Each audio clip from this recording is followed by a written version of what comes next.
जय हिंद दोस्तों, मैं अभिषेक शर्मा आपकी अपनी पाठशाला के इस ऑनलाइन मंच पे स्वागत करता हूं। आई होप स्वस्थ होंगे, मस्त होंगे और अपनी पढ़ाई शानदार तरीके से कर रहे होंगे।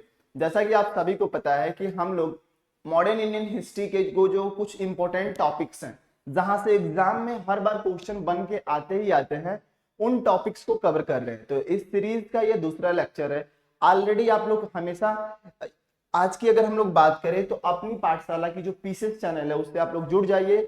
उस पे हम लोगों ने क्या किया है, सबसे पहले आरओ और एआरओ के एग्जाम के रिगार्डिंग जो पीवाईक्यूज की जो सीरीज है वो पूरे कंप्लीट किया है, उसको एनालाइज किया, उसको ट्रेंड को समझा, उसके ट्रेंड को समझा, ताकि आप जो एक्सपेक्टेड टॉपिक हैं, जहां से एक्सपेक्टेड क्वेश्चन बन सकते हैं, उसको आप पढ़े। क्योंकि आपको पता है कि 3 महीने के अंदर सारी चीजें कवर करना पॉसिबल नहीं है। तो इसलिए हम लोग का जो अप्रोच होना चाहिए, स्मार्ट होना चाहिए कि कैसे कम से कम चीजें पढ़ के ज्यादा से ज्यादा हम नंबर गेन कर सके, ज्यादा से ज्यादा अटेम्प्ट कर पाए, है ना। तो उसी सीरीज में हम लोग मॉडर्न इंडियन हिस्ट्री का जो मोस्ट इंपोर्टेंट टॉपिक है उसको डिस्कस करेंगे आज। आज की जो वीडियो है ये केवल आपके प्रीलिम्स की दृष्टि से नहीं, अगर आप मेंस के लिए भी जा रहे हैं तो उसके लिए भी काफी ज्यादा महत्वपूर्ण है। तो आपको पता है कि 1857 का जो रिवोल्ट था पूरे मॉडर्न इंडियन हिस्ट्री का एक जो लैंडमार्क इवेंट था। तो आज की इस वीडियो में हम लोग जानेंगे 1857 की क्रांति के सबसे पहले कारणों के बारे में चर्चा करेंगे। पहले उसके बैकग्राउंड के बारे में चर्चा करेंगे कि कौन कौन से ऐसे उत्तरदायी कारक थे जिनके कारण 1857 की क्रांति घटित हुई। फिर से उसके आरंभ और विस्तार की चर्चा करेंगे। उसके बाद हम लोग उसके असफलता के कारणों पर चर्चा करेंगे। उसके बाद 1857 की क्रांति के बाद क्या क्या प्रभाव हुए, है ना। उसके बाद हम लोग उसकी जो 1857 की क्रांति थी उसके नेचर को, उसकी प्रकृति के बारे में समझेंगे। तो चलिए चलते हैं अपने सेशन की तरफ। आज के इस सेशन में बहुत सारी नई चीजें आप सीखने वाले हैं, आपके लिए ये सेशन काफी ज्यादा यूजफुल होने वाला है। तो चलिए चलते हैं अपने सेशन की तरफ। आप यहाँ पे देख पा रहे होंगे कि जो 1857 की जो क्रांति है यानी रिवोल्ट ऑफ 1857 है, उसको हम लोग क्या करेंगे, उसको हम लोग जनरली 5 कैटेगरी में बांट के पढ़ेंगे। उत्तरदायी कारक सबसे पहले पढ़ेंगे, रिस्पॉन्सिबल फैक्टर्स के बारे में जानेंगे, उसके बाद उसके आरंभ और विस्तार की चर्चा करेंगे। उसके बाद हम लोग क्या करेंगे, उसके असफलता के कारण यानी कौन कौन से ऐसे फैक्टर थे जिनके कारण ये जो विद्रोह था वो असफल हो गया। उसके बाद हम लोग उसके प्रभाव की बात करेंगे यानी जो उसके बाद क्या इंपैक्ट पड़ा। उसके बाद 1857 की जो क्रांति थी उसके नेचर को डिफाइन किया जाएगा कि 1857 की क्रांति अलग अलग हिस्टोरियन के द्वारा, अलग अलग विद्वानों के द्वारा उसको किस रूप में स्वीकारा गया है। तो चलिए चलते हैं और ये देखने का प्रयास करते हैं कि सबसे पहले जो आप लोगों का पहला टॉपिक है वो है उत्तरदायी कारक यानी रिस्पॉन्सिबल फैक्टर। कौन से ऐसे महत्वपूर्ण कारण थे जिनके कारण 1857 की क्रांति घटित हुई। तो इसमें हम लोग जो प्रमुख तरीके से अगर हम लोग देख पा रहे होंगे तो पहला है राजनीतिक कारण, उसके बाद है प्रशासनिक कारण, उसके बाद है आर्थिक कारण, उसके बाद है सामाजिक कारण और उसके बाद है धार्मिक कारण। और इनमें तो ये सामान्य कारण है। उसके बाद हम लोग अलग से जो तत्कालीन कारण है यानी जो इमीडिएट फैक्टर है, यानी ये सारे कारण तो बैकग्राउंड में काम कर ही रहे थे, लेकिन ये जो इमीडिएट फैक्टर था जिसके कारण क्या हो गई, क्रांति को शुरू करने का मौका मिला, है ना।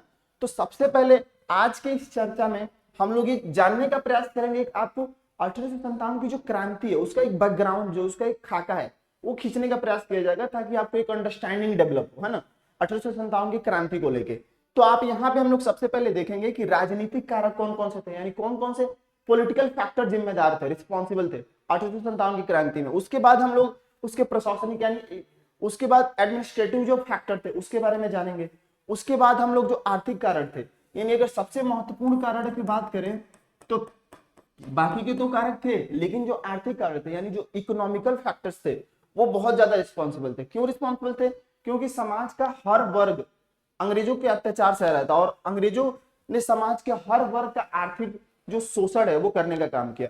उसके बाद हम लोग उसके सामाजिक कारण को जानने का प्रयास करेंगे कि कौन कौन से ऐसे सामाजिक कारण थे यानी जो भारतीय समाज में अंग्रेजों का दिन प्रतिदिन जो हस्तक्षेप बढ़ता जा रहा था वो भी कहीं ना कहीं एक तरीके से जिम्मेदार था 1857 की क्रांति के घटित होने में। उसके बाद हम लोग धार्मिक कारक की बात करेंगे कि धर्म में यानी भारतीय धर्म यानी हिंदुइज्म में, चाहे वो मुस्लिम धर्म की बात हो, वो यहाँ पे कैसे ईसाई मिशनरियों ने कैसे हस्तक्षेप किया जो कि 1857 की क्रांति को आगे बढ़ाया, है ना। तो आज हम लोग पहले उत्तरदायी कारक के बारे में समझेंगे। उसके बाद हम लोग जानने का प्रयास करेंगे कि प्रशासनिक कारक कौन थे, है ना। तो अब प्रशासनिक कारक में क्या है कि प्रशासन का स्वरूप क्या था, है ना, उसके बाद हम लोग प्रयास करेंगे कि कौन कौन से ऐसे प्रशासनिक जो व्यवस्था थी उसमें कौन कौन से ऐसे जो फॉल्ट थे जिनके कारण 1857 की क्रांति हुई। तो हम लोग जो सामान्य कार्य के लिए समान वेतन नहीं दिया जा रहा था वो भी कहीं ना कहीं रिस्पॉन्सिबल था। उसके बाद अगर हम लोग बात करें तो जो प्रशासन में उच्च कार्य में आरक्षण था, जैसा कि आपको पता है कि भारतीय कितना भी बड़ा हो, कितनी भी योग्यता हो, लेकिन उसको एक पद के बाद सीमित कर दिया जाता था। उच्च पद जो चाहे वो आर्मी में हो चाहे सिविल सर्विस में हो, उसमें शुरुआत के दिनों में भारतीयों के लिए वहां पे वो सीटें वर्जित थी, है ना। तो हम लोग इसको समझने का प्रयास करेंगे। उसके बाद हम लोग जानने का प्रयास करेंगे कि आर्थिक कारक कौन कौन से थे। आर्थिक कारक में हम लोग मेनली किन किन चीजों के बारे में चर्चा करेंगे। तो धन निष्कासन के सिद्धांत की आपको पता है, धन निष्कासन के सिद्धांत जिसको हम लोग ड्रेन ऑफ वेल्थ बोलते हैं। क्या बोलते हैं? ड्रेन ऑफ वेल्थ बोलते हैं। ड्रेन ऑफ वेल्थ बोलते हैं। और ये किनके द्वारा दिया गया था? तो दादा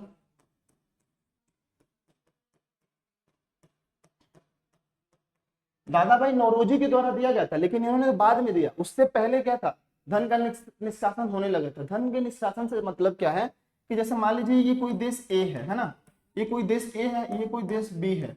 अब यहां से क्या है ना, मतलब धन जो है वो किसी भी रूप में, चाहे वो वस्तुओं के रूप में या वैसे धन के रूप में जा रहा है, और ये जो बी देश है इसमें रिटर्न के बदले में कुछ नहीं आ रहा है।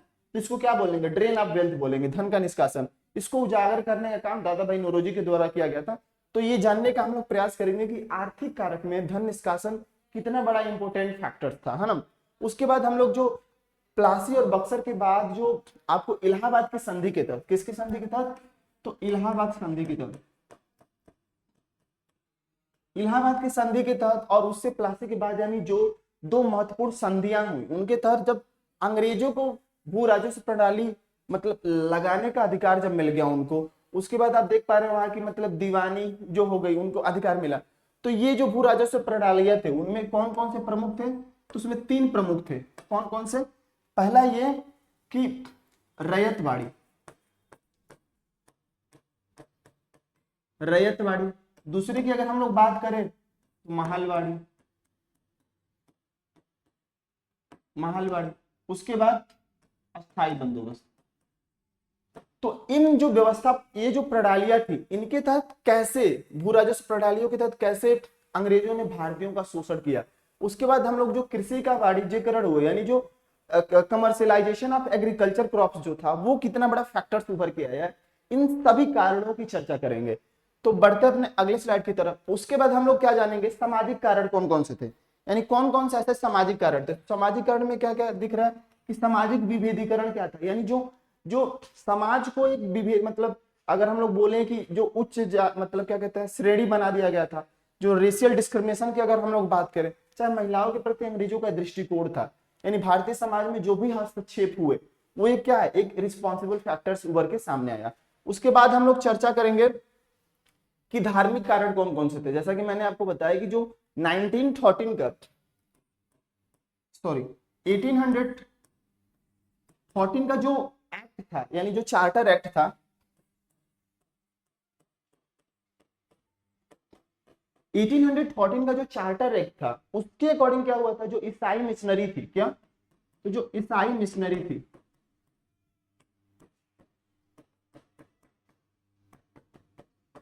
जो ईसाई मिशनरी थी, इनको भारत में मतलब धर्म की प्रचार प्रसार के लिए छूट मिल गया था।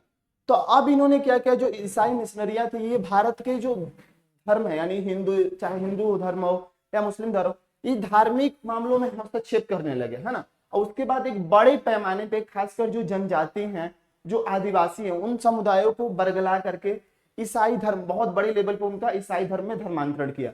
तो एक धार्मिक कारण भी बहुत महत्वपूर्ण कारण के रूप में 1857 के बैकग्राउंड में काम कर रहा था, है ना। उसके बाद अगर हम लोग बात करेंगे तो उसके बाद सैन्य कारण, यानी जो इमीडिएट फैक्टर था, जैसा कि आपको पता है कि इमीडिएट फैक्टर्स के रूप में क्या उभर कह रहा है कि जो ब्राउन ब्रेस राइफल था, क्या? तो जो ब्राउन ब्रेस राइफल था उससे चेंज करके एनफील्ड राइफल लाया गया था, एनफील्ड राइफल लाया गया था। तो इसमें कौन कौन से ऐसे कारण है? जैसा कि आपको पता है कि ब्राउन ब्रेस जब एनफील्ड में लाया गया तो उसमें सुअर और गाय की चर्बी लगी थी, और जो उसका कार्टेज होता था उसको पहले दांत से काटना होता था, फिर लगाना होता था। तो ये एक इमीडिएट फैक्टर्स के रूप में उभर कर आया है। तो इन सारे कारणों की हम लोग चर्चा करेंगे। उसके बाद हम लोग उसके प्रभाव की बात करेंगे, उसके सफलता के कारणों की बात करेंगे, प्रकृति की बात करेंगे। तो बढ़ते ही आई होप मैंने एक आपको आपके दिमाग में एक खाका होता है, एक बैकग्राउंड होता है, खींच दिया होगा आपके अंडरस्टैंडिंग के लिए। फिर से हम लोग जब राजनीतिक कारक की बात करेंगे तो व्यक्तिगत का सिद्धांत था हड़प नीति, जिसको लॉर्ड डलहौजी के द्वारा लेके आया गया था, जिसको क्या बोलते हैं, डॉक्ट्रिन ऑफ लैप्स बोलते हैं। उसके बाद कुशासन, यानी कुशासन के आधार पे, मिस गवर्नेंस के आधार पे कैसे अवध का विलय किया गया 1856 में। और आपको पता है कि उस समय तक क्या था, अवध एक बहुत बड़ा प्रांत था, और भारतीय जो मतलब ब्रिटिश जो आर्मी थी उसमें अवध का बहुत बड़ा पार्टिसिपेशन था। तो इसको भी समझने का प्रयास करेंगे। फिर से कैसे वेलेजली की जो सहायक संधि थी, यानी जो लॉर्ड वेलेजली की सब्सिडरी अलायंस था, वो कैसे इमीडिएट मतलब एक महत्वपूर्ण फैक्टर्स के रूप में उभरा। कैसे कि आपको पता है कि लॉर्ड वेलेजली ब्रिटिश सर्वोच्चता को स्थापित करने के उद्देश्य से इसने क्या किया, सहायक संधि प्रणाली की शुरुआत की, है ना, सहायक संधि प्रणाली की शुरुआत की। तो उसके बाद क्या हुआ कि यहाँ पे आप देख पा रहे होंगे कि इसमें सहायक संधि प्रणाली थी उसमें था क्या कि जो जितने देशी रियासतें थी उनको क्या था, ब्रिटिश आर्मी की एक छोटी टुकड़ी रखनी पड़ती थी अपने खर्च पे। और इस क्यों रखनी पड़ती थी कि उनका कहना था कि अगर कोई दूसरे रियासत आप पे हमला कर रहे हैं तो हम लोग क्या करेंगे, उसे सुरक्षा करेंगे। अब उसके बाद क्या था कि आपको मतलब बिना अंग्रेज सरकार की अनुमति के किसी भी प्रकार की संधि नहीं कर सकते थे। उसके बाद एक ब्रिटिश रेजिडेंट रखना था। तो आप समझ सकते हैं कि अंग्रेजी ब्रिटिश सर्वोच्चता को स्थापित करने के उद्देश्य से कैसे सारी चीजों को थोपा जा रहा है देशी रियासतों से। तो एक इमीडिएट फैक्ट मतलब महत्वपूर्ण कारक के रूप में उभर कर आया। उसके बाद मुगल बादशाह के प्रति जो दृष्टिकोण था, यानी मुगल बादशाह को एक लाल किले के बाउंड्री तक ही सीमित कर देना, ये भी एक महत्वपूर्ण कारण के रूप में उभर कर आया, है ना। ये राजनीतिक कारण के अंतर्गत आएगा। तो आज के इस सेशन में आई होप आपको एक बैकग्राउंड आपके दिमाग में खिंच गया होगा, एक खाका मैंने खींच दिया ताकि आप चीजों को बेहतर तरीके से समझ पाए। तो आज के इस सेशन में हम लोग का प्रयास क्या रहेगा कि जो 1857 की जो क्रांति थी उसके विद्रोह का आरंभ कहां से हुआ और इसका विस्तार कहां था, है ना, यानी इसके स्टार्टिंग और इसके एक्सपेंशन के बारे में हम लोग बात करेंगे, है ना। तो चलते हैं, देखते हैं। आपने सबसे पहले कि आपको पता है जो रिवोल्ट ऑफ 1857 है ना, एक चीज मैं आपको इस सेशन के माध्यम से सुझाव देना चाहूंगा कि बहुत सारे टीचर्स ये सुझाव देते हैं कि जब आप ज्योग्राफी पढ़ रहे हैं तो मैप के साथ पढ़िए ताकि चीजें बहुत अच्छे तरीके से क्लियर होती रहे। मैं कहता हूं कि जब आप हिस्ट्री भी पढ़ रहे हैं ना तो मैप अगर आपके पास होता है ना तो बहुत सारी चीजें आसान कर देती है आपके लिए, आपको रटना नहीं पड़ता है चीजें। अब क्या है, जैसे मैप रहेगा तो अब मैं बता रहा हूं यहाँ पे क्या कि 1857 की जो क्रांति थी उसका विस्तार कहाँ कहाँ पे था, कौन कौन से मुख्य केंद्र थे, कहाँ पे इंटेंसिटी ज्यादा थी। तो अब यहाँ पे देख रहे, जब आपके पास मैप होगा तो आप जब चीजों को देखेंगे तो क्या होता है, आपको मैंने बताया था कि जब हम लोग PYQs की सीरीज कर रहे थे कि हम लोग का जो ह्यूमन ब्रेन है वो पिक्टोरियल फॉर्म में चीजों को ज्यादा याद रखता है, यानी पिक्चर्स के फॉर्म में ज्यादा याद रखता है। तो आपको मैप के साथ अगर आप पढ़ते हैं हिस्ट्री को तो बहुत ज्यादा इंटरेस्टिंग हो जाती है और आप चीजों को लर्न कर पाते हैं आसानी से, है ना। तो यहाँ पे आप देख पा रहे हैं अगर विद्रोह के प्रमुख केंद्र की हम लोग बात करें तो इसमें केवल नॉर्दर्न इंडिया का जो कुछ महत्वपूर्ण पार्ट है, यानी जो नॉर्दर्न इंडिया का कुछ महत्वपूर्ण पार्ट है, यहीं तक ये विद्रोह सीमित था। यहाँ पे अगर हम देखें यानी जो जम्मू एंड कश्मीर का जो पार्ट है, चाहे ये पूरा साउथ इंडिया है, जो साउथ इंडिया है, चाहे जो नॉर्थ ईस्ट है, ये सारे के सारे क्या थे, इस विद्रोह से अछूते रहे। तो सबसे पहले हम लोग विद्रोह के प्रमुख केंद्रों की बात करेंगे, उसके बाद एक एक करके समझने का प्रयास करेंगे कि उस प्रमुख केंद्रों पे उस विद्रोह का नेतृत्व किनके द्वारा किया गया था, हाँ, और उस विद्रोह के नेतृत्वकर्ता के दौरान उस विद्रोह के दौरान कौन कौन सी घटनाएं प्रमुख घटी, है ना। तो यहाँ पे आप देख पा रहे होंगे जो प्रमुख विद्रोह के केंद्र है वो कौन सा है, पटना बिहार में आरा पड़ता है, उसके बाद बनारस, लखनऊ, बरेली, कानपुर, इलाहाबाद, उसके बाद यहाँ पे रुहेलखंड, दिल्ली, मेरठ, ये क्या थे, विद्रोह के प्रमुख केंद्र थे, है ना। तो अब एक एक के बारे में हम लोग अभी डिटेल से समझने का प्रयास करेंगे। तो अब चलिए चलते हैं विद्रोह के जो प्रमुख केंद्र के बारे में अगर हम लोग बात करें तो उनमें से आप एक जो महत्वपूर्ण जो चीज निकल के आता है वो क्या है कि बंगाल में ये क्या हुआ, विद्रोह 29 मार्च 1857 में स्टार्ट हुआ। ये स्टार्ट वहां पे क्यों हुआ, क्योंकि जब हम लोग इमीडिएट फैक्टर्स की बात करते हैं तो किसकी, तत्कालीन कारण, जब तत्कालीन कारण की बात करते हैं तो आपको पता है कि जो दिसंबर 1856 में क्या हुआ कि कंपनी ने डिसाइड किया कि जो ब्राउन बेस राइफल है, क्या ब्राउन बेस राइफल की जगह पे एनफील्ड राइफल लाना। एनफील्ड राइफल को लाना। अब इसमें क्या था कि जो एनफील्ड राइफल आया, नया राइफल आया था, उसमें सुअर और गाय की चर्बी लगी हुई थी, और वो जो कार्टेज बना हुआ था उसको क्या करना था, पहले दांत से काटना था एंड देन उसको फिल करना था। तो अब ये अफवाह जब फैली, जो ब्रिटिश आर्मी में जो भारतीय सैनिक काम कर रहे थे उनके बीच में जब ये फैली, तो उन्हीं में से ये 34 रेजिमेंट थी बैरकपुर छावनी का, जो कि कहाँ पे पड़ता है, तो बंगाल में। तो वहां पे एक 34 रेजिमेंट के एक जो व्यक्ति थे मंगल पांडे, है ना, ये आप मंगल पांडे को देख पा रहे होंगे।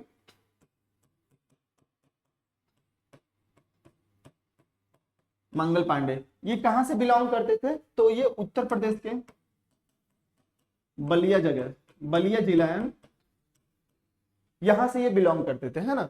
तो ये जब इनको ये बात पता चली तो इनके दो मतलब ऑफिसर थे, lieutenant Bogue and lieutenant Hewson, general Hewson. तो इन्होंने क्या किया, इनको गोली मारकर इनकी हत्या कर दी।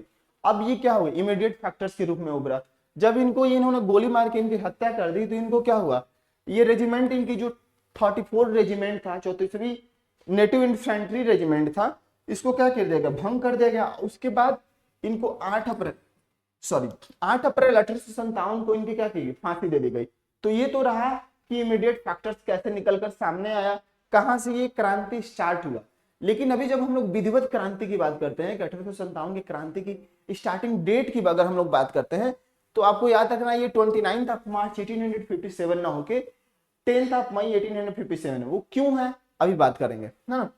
तो यहाँ पे आप देख पा रहे होंगे कि जो विधिवत क्रांति की अगर हम लोग बात करें तो वो हम लोग मानते हैं कि मेरठ से 10 मई 1857 को हुई। क्यों हुई, क्योंकि बंगाल की जो नेटिव इन्फेंट्री के जो सिपाही थे मंगल पांडे, वो क्या था कि वो वहां पे बहुत बड़े लेवल पे उसका जो स्वरूप था वो उतना बड़ा नहीं था, इसीलिए हम लोग मेरठ में जो क्रांति हुई उसको वहां से मानते हैं कि इस विद्रोह की विधिवत स्टार्टिंग हुई है। तो यहाँ पे अगर हम लोग बात करें तो कदम सिंह एक व्यक्ति थे, और वो कहां से थे, तो जो 3rd कैवेलरी रेजिमेंट था उसके अपने 85 सैनिकों के साथ, कितने सैनिकों के साथ, तो 85 सैनिकों के साथ इन्होंने विद्रोह किया। और उसके बाद ये दिल्ली की तरफ, मेरठ से विद्रोह करते हुए दिल्ली की तरफ बढ़े। जब दिल्ली ये बढ़ रहे थे तो बीच में क्या हुआ, ये जनरल हैविट ने 2200 ब्रिटिश सैनिकों के साथ विद्रोह को दबाने का प्रयास किया, लेकिन क्या हो गया, इसमें असफल रहा। उसके बाद लेफ्टिनेंट बिलोबी दिल्ली के कार्यवाहक क्रांतिकारियों को रोकने का प्रयास किया, लेकिन पराजित हुए। तो इन्होंने क्या किया, जब ये मेरठ के जो सिपाही थे क्या कहते हैं 3rd कैवेलरी रेजिमेंट के, तो इन्होंने क्या किया, मेरठ से विद्रोह को स्टार्ट किया। अब मेरठ से स्टार्ट करते हुए दिल्ली की तरफ बढ़े, कहां बढ़े, दिल्ली की तरफ बढ़े। अगर डेट की बात करें तो 10 मई 1857 ये विद्रोह की स्टार्टिंग की विधिवत तिथि है ना। तो अब हम लोग चलते हैं दिल्ली की तरफ। अब यहाँ पे देख पा रहे होंगे कि जब ये विद्रोही दिल्ली की तरफ बढ़े तो बहादुर शाह जफर, किनको,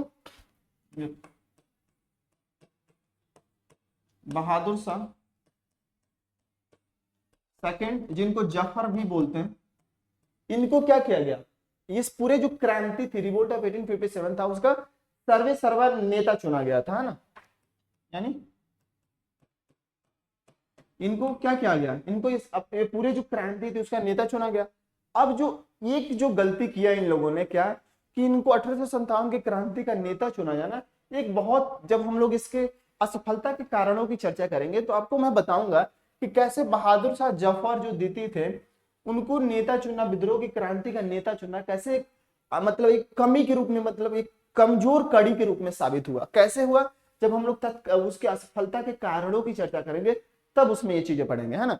तब यहाँ पे देखते हैं जब बहादुर शाह जफर को उन्होंने अपना नेता चुना तो अंग्रेजों का क्या प्लान था कि उन्होंने सबसे ये दिल्ली का कब गए थे, जो विद्रोही थे मेरठ के वो दिल्ली गए 12 मई 1857 को, वहां पे विद्रोह किया।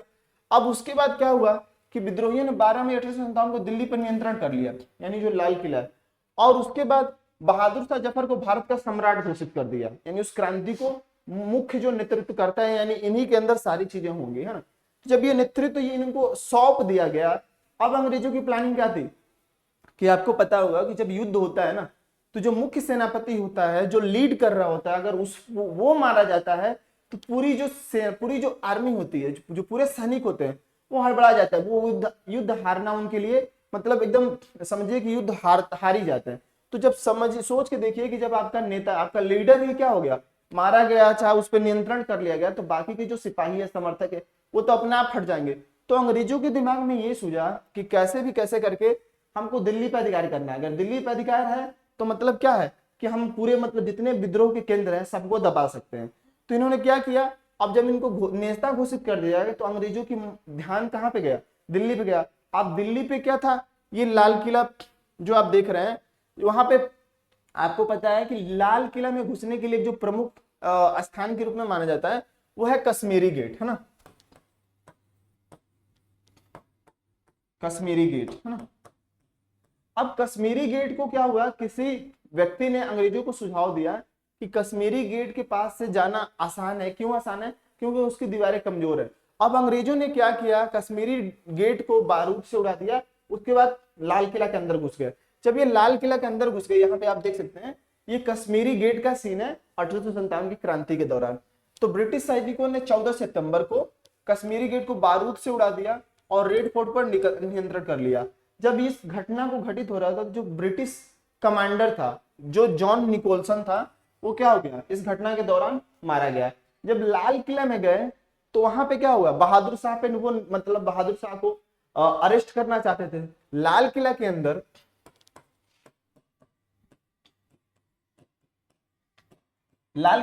बहादुर शाह जफर जब नहीं मिले तो जो उनकी पत्नी थी, किनकी, बहादुर शाह जफर की जो पत्नी थी जीनत महल।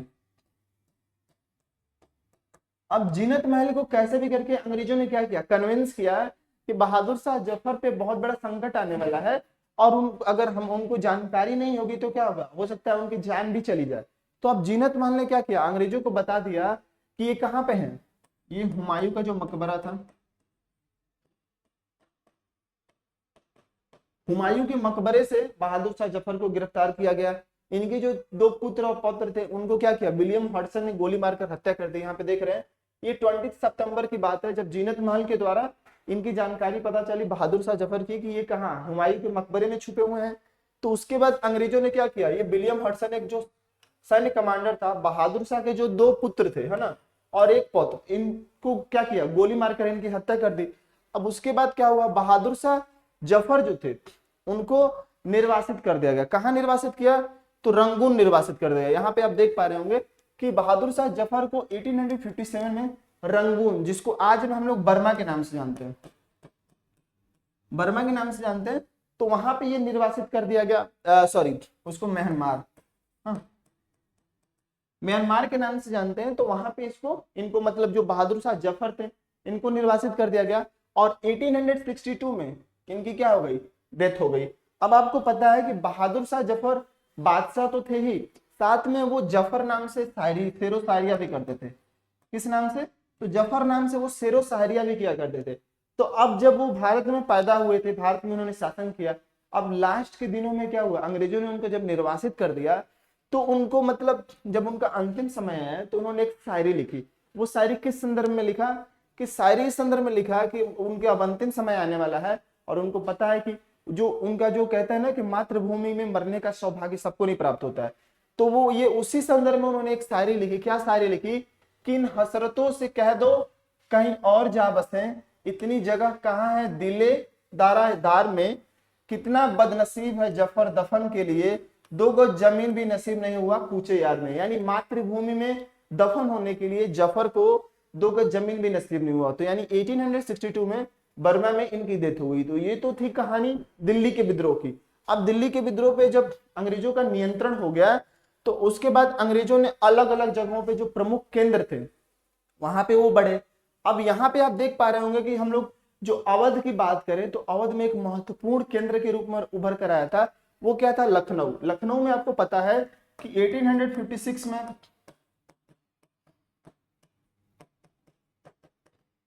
कुशासन का आरोप लगा के, यानी मिस गवर्नेंस का आरोप लगा के क्या किया गया, जो अंतिम नवाब थे नवाब वाजिद अली शाह, उनको क्या किया, हटा दिया गया, अपदस्थ कर दिया गया। अब उसके बाद क्या हुआ कि जो जीनत महल थी, जीनत महल ने अपने जो अल्पवायु जो पुत्र थे बिरजिस कादिर, कौन थे, बिरजिस कादिर, तो बिरजिस कादिर को इन्होंने क्या किया, ब्रिजेश कादिर को इन्होंने क्या कहते हैं नवाब घोषित कर दिया। अब उसके बाद इन्होंने क्या किया, ये आप देख रहे हैं, ये कौन है, बेगम हजरत महल।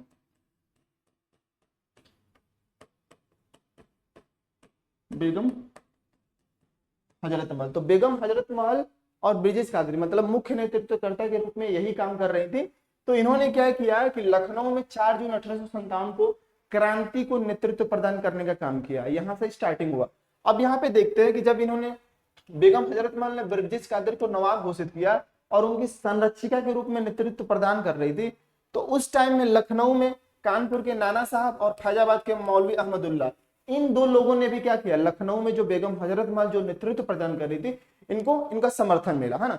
तो अब उसके बाद अगर हम लोग बात करें कि और जो प्रमुख केंद्र कौन कौन से थे, तो यहाँ पे देख पा रहे हैं कि जो मौलवी अहमदुल्ला थे फैजाबाद में, कहाँ पे, तो फैजाबाद में 1857 में मौलवी अहमदुल्ला के द्वारा क्या किया गया, विद्रोह का नेतृत्व प्रदान किया गया। तो इसमें आप देखेंगे तो ये लेखक होने के साथ साथ योद्धा भी थे, यानी एक शानदार कॉम्बिनेशन देखने को मिलता है ना।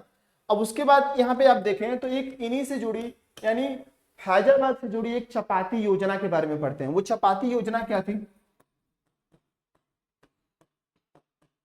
अगर हम लोग चपाती योजना की बात करें तो 1857 की क्रांति में इंफॉर्मेशन को एक केंद्र से दूसरे केंद्र तक पहुंचाने के लिए रोटी का प्रयोग किया गया। हाँ, तो ये जो चपाती योजना क्या थी, अब इसके बारे में कई सारे विद्वानों में मतभेद है, लेकिन इतना समझ जाइए कि जब चपाती योजना की बात करें तो मौलवी अहमदुल्ला से जुड़ा हुआ था और चपाती के द्वारा इंफॉर्मेशन को एक जगह से दूसरी जगह पहुंचाने का काम किया जा रहा था। अब इसके बाद अगर हम लोग बात करें, अब अंग्रेज जो अधिकारी थे, अंग्रेज जो सैनिक कमांडर थे, मौलवी अहमदुल्ला से इतना ज्यादा परेशान हुए कि इनके ऊपर क्या किया, 50,000 का इनाम रख दिया। अब 50,000 का जब इनाम रख दिया तो सारे तरफ से क्या हो गया, सारे लोग मतलब चाहे वो भारतीय भी, कुछ जो गद्दार भारतीय थे वो प्लस अंग्रेज सैनिक कमांडर चारों तरफ से अब इनको ढूंढने में लग गए। जब इनको ढूंढने में लग गए तो ये फैजाबाद से लखनऊ और फिर से लखनऊ से रोहिलखंड पहुंच गए। जब ये रोहिलखंड पहुंचे तो पोइया के राजा जगन्नाथ सिंह के द्वारा इनको क्या की गई, गोली मारकर हत्या कर दी गई। तो 1857 की क्रांति एक जो महत्वपूर्ण सैनिक थे, महत्वपूर्ण नेतृत्वकर्ता थे, उनका डेथ हो गई। तो अब बढ़ते हैं अपने अलग जो प्रमुख केंद्र हैं उसके बारे में चर्चा करते हैं। हम लोग का अलग केंद्र क्या है, यहाँ पे देख पा रहे होंगे कि कानपुर के बारे में मैंने बताया। कानपुर में नाना साहब, कौन, नाना साहब, जिनको धोंदू पंत के भी नाम से जानते थे। किनके नाम से, धोंदू पंत। हाँ, तो इन्होंने कानपुर में क्या किया, विद्रोह का नेतृत्व किया। अब इनसे जुड़ा हुआ एक घटना सामने आता है जिसको हम लोग सती चौरा घटना के नाम से जानते हैं। अब यहाँ पे देख रहे हैं कि सती चौरा घाट, सती चौरा घाट क्या था कि अब इसमें डेट की अगर बात करें कि कई बार डेट भी पूछ देता है, आपको याद रखना है कि 15 जुलाई 1857 को सती चौरा घाट घटित हुआ। अब ये क्या था, ऐसा मामला हुआ क्या था, तो आपको यहाँ पे देख पा रहे कि जब ये कानपुर से, कहां से,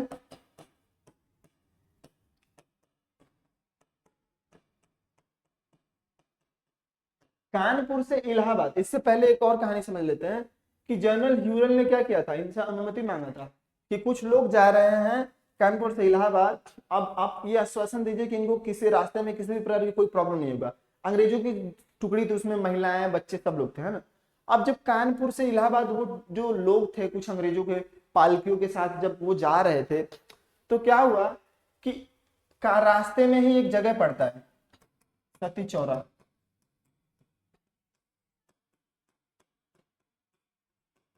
सती चौरा घाट। तो उसी सती चौरा घाट पे जो अंग्रेज जो महिलाएं अफसर और जो बच्चे जा रहे थे उनको क्या की गई, विद्रोहियों के गुट ने क्या किया, इनको मार दिया, है ना, उन पे हमला कर दिया, उसमें बहुत सारे महिलाएं बच्चों का जान गया। तो जब यही क्या है, सती चौरा घाट के नाम से जाना जाता है। अब अगर उसकी बात करें तो नाना साहब जो कानपुर में विद्रोह को नेतृत्व प्रदान कर रहे थे, उनको मुख्य सैनिक के रूप में कौन काम कर रहे थे, तो तात्या टोपे काम कर रहे थे। और तात्या टोपे को हम लोग किस नाम से जानते हैं, तो रामचंद्र पांडुरंग। इस बात को आपको याद रखना है कि तात्या टोपे क्या थे, नाना साहब के मुख्य सेनापति थे। अब उसके बाद क्या करें कि अगर मुख्य सहयोगी की बात करें तो झांसी से रानी लक्ष्मीबाई थी, ये भी क्या की, कानपुर में सहयोग प्रदान कर रही थी, किनको, नाना साहब को। अब उसके बाद अगर हम लोग बात करें तो सितंबर 1858 में जब इन्होंने देखा कि चीजें अब एक्सपेक्टेशन के अनुसार नहीं चल रही हैं, विद्रोह को ये कुचलने में जब मतलब विद्रोह को नेतृत्व प्रदान कर रहे हैं और अंग्रेज सैनिकों के द्वारा विद्रोह को बहुत मतलब निर्दयी तरीके से कुचला जा रहा है, तो ये क्या किए, ये नेपाल पलायन कर गए। अब नेपाल पलायन किए, अब उसके बाद इसमें दो कॉन्सेप्ट आता है, ये तो ये आता है कि इनकी डेथ वहां पे नेचुरल हो गई, और दूसरा ये आता है कि ये क्या हो गया, ये टाइगर ने इन पे अटैक कर दिया जिसमें इनकी डेथ हो गई। तो ये तो कहानी थी कानपुर के विद्रोह में, यानी कानपुर में कैसे नाना साहब ने 1857 की जो क्रांति थी उसको नेतृत्व प्रदान किया। अब बढ़ते अपने अगले जो वो महत्वपूर्ण केंद्र है, उसमें आप यहाँ पे समझ पा रहे होंगे, हम लोगों ने पढ़ा था जो तात्या टोपे थे। कौन, यहाँ पे आप देख पा रहे हैं, ये तात्या टोपे नाना साहब के मुख्य सेनापति के रूप में काम कर रहे थे। ये कानपुर में तो काम कर ही रहे थे, लेकिन मध्य प्रदेश में दो जगह है, कालपी में ये क्या किए, ये ग्वालियर के सामंत, अभी तो इसके बाद में हम लोग पढ़ेंगे, ये समझेंगे कि कालपी में ये नेतृत्व प्रदान कर रहे थे। तो बाद के दिनों में हुआ क्या, इनके सब टाइटल के रूप में भी हम लोग जान गए कि इनको रामचंद्र पांडुरंग के नाम से जाना जाता है। अब ये जो नेतृत्व प्रदान कर रहे थे, तो इनके बारे में एक चीज और समझ लेते हैं कि 1857 की क्रांति के दौरान, यानी जब रिवोल्ट ऑफ 1857 जब घटित हुआ, तो उस समय इन्होंने छापामार युद्ध पद्धति अपनाई। कौन सी युद्ध पद्धति, छापामार युद्ध पद्धति। ये वही युद्ध पद्धति है जिसमें क्या थे, शिवाजी ने महारत हासिल की थी। तो तात्या टोपे ने छापामार युद्ध पद्धति से क्या किया, अंग्रेजों को बहुत परेशान किया। बहुत सारे मतलब जगहों पे उन्होंने क्या किया, जो आंदोलन था उसको बहुत शानदार तरीके से ले गए। उसमें जो अंग्रेज थे इनको पकड़ पाने में असमर्थ थे। अब जब इनको पकड़ पाने में असमर्थ थे, तो कालपी में सिंधिया के सामंत ने क्या किया, अब इनको पकड़वाने में महत्वपूर्ण भूमिका निभाई है। उसके बाद 15 अप्रैल 1859 को इनको पकड़ के फांसी दे दी गई। तो ये तो कहानी था तात्या टोपे की। अब हम लोग बढ़ते हैं अपने अगले महत्वपूर्ण केंद्र के रूप में, जो बहुत मतलब 1857 की क्रांति पढ़ते हैं तो हम लोग झांसी की रानी के बारे में पढ़ते हैं। आपने बहुत सारी कविताएं सुन रखी थी कि खूब लड़ी मर्दानी थी वो झांसी वाली रानी थी, है ना। तो अब इनके बारे में समझते हैं। तो झांसी के बारे में अगर हम लोग बात करें तो इनका बचपन का नाम क्या था, मणिकर्णिका, मणिकर्णिका, है ना। अब ये कहां से बिलोंग करती थी, तो ये बनारस से बिलोंग करती थी। इनका बचपन बनारस में व्यतीत हुआ, बाद के दिनों में ये झांसी चली गई। अब इनके बारे में समझते हैं कि 1853 मतलब 1857 का जो रिवोल्ट था उसमें अब इसके बैकग्राउंड के बारे में थोड़ा समझते हैं। आपको पता है कि लॉर्ड डलहौजी के द्वारा जो डॉक्ट्रिन ऑफ लैप्स लाया गया था, क्या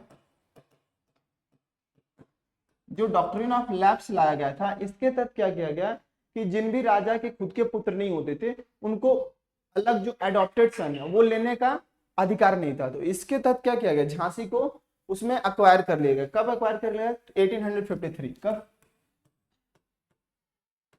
1853 में झांसी को ब्रिटिश साम्राज्य में मिला लिया गया। अब इसके बाद क्या हुआ, झांसी की रानी ने जो मणिकर्णिका थी, इन्होंने क्या किया, विद्रोह में पार्टिसिपेट किया झांसी से। अब यहाँ पे देख रहे हैं रानी लक्ष्मीबाई जो थी वो झांसी से पार्टिसिपेट कर रही थी। अब ये इनके बचपन का नाम मैंने बता दिया, मणिकर्णिका था। ये मराठी ब्राह्मण परिवार से बिलोंग करती थी। अब इनका जो विवाह हुआ था महाराजा गंगाधर राव से हुआ था। और इन्होंने जो दत्तक पुत्र आप यहाँ पे देख पा रहे होंगे, ये जो दत्तक पुत्र हैं ये कौन है, तो ये दामोदर राव है ना। तो दामोदर राव को इन्होंने अडॉप्ट किया था। उसके बाद अगर हम लोग बात करें तो ये जो कोटा सराय की लड़ाई थी उसमें जो जनरल ह्यूरोज था, कौन, जनरल ह्यूरोज से लड़ते हुए ये मारी गई।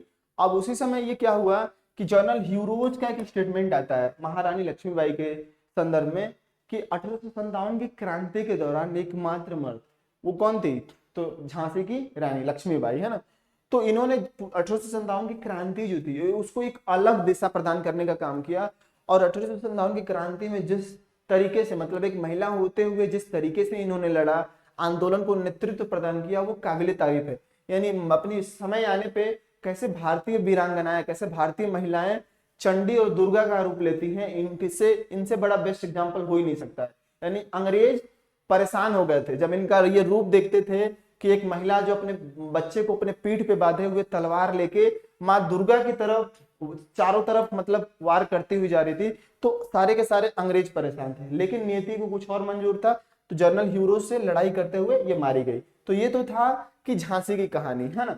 अब बढ़ते अपने अगले प्रमुख केंद्र की तरफ अगर हम लोग बात करें तो जगदीशपुर की हम लोग बात करते हैं, बिहार की बात करते हैं, यानी बिहार की एक लाल की अगर हम लोग बात करें तो 1857 की क्रांति के दौरान एकमात्र ऐसा व्यक्ति जिसने क्या किया, अंग्रेजों को इतना परेशान किया है कि वो जब तक वो जिंदा थे तब तक अंग्रेजों के बस की बात नहीं थी कि उनको हरा पाए, चाहे जो जहां से ये नेतृत्व प्रदान कर रहे थे आरा, तो वहां पे ये कब्जा करता है। आरा कई बार आपको जगदीशपुर के नाम से भी आता है,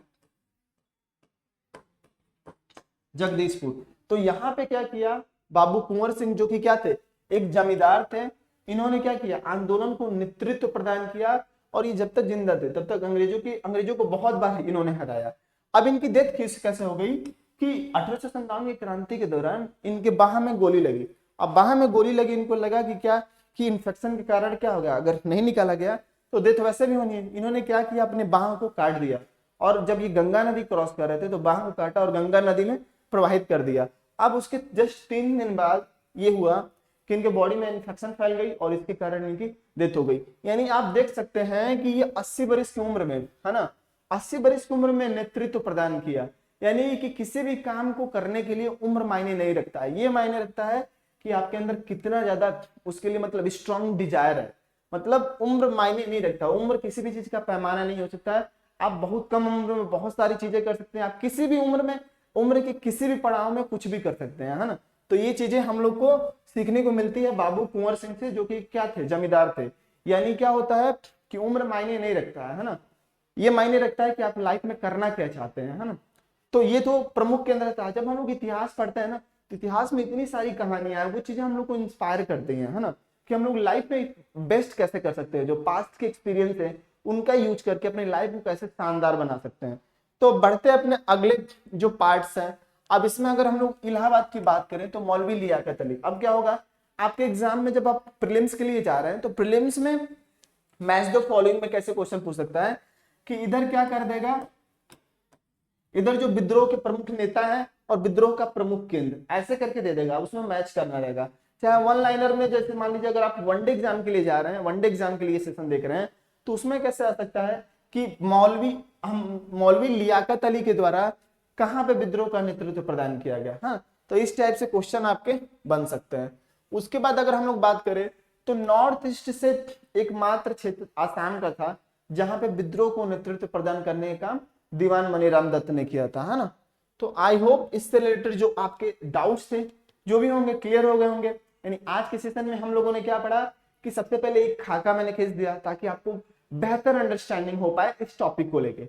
उसके बाद हम लोगों ने 1857 की क्रांति के विद्रोह और उसके जो आरंभ था और उसके विस्तार के बारे में डिटेल से चर्चा किया। आने वाले सेशन में हम लोग का प्रयास ये रहेगा कि उसकी असफलता के कारण, है ना, उसके बाद और क्या कहते हैं उसके तत्कालीन कारणों की चर्चा करते हुए, उसके डिटेलिंग में जाते हुए फिर से असफलता के कारण की बात करेंगे, फिर से उसके प्रकृति को डिफाइन करेंगे, फिर से उसका इम्पैक्ट क्या था, इन सब चीजों को डिटेल से डिस्कशन करेंगे।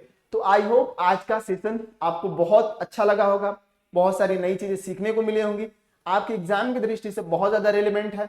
तो आपके जो भी डाउट्स थे क्लियर हो गए होंगे इस टॉपिक से रिलेटेड। लास्ट तक आप बने रहे, इसके लिए बहुत बहुत धन्यवाद। मिलते हैं नेक्स्ट सेशन में, तब तक के लिए बाय बाय, जय हिंद।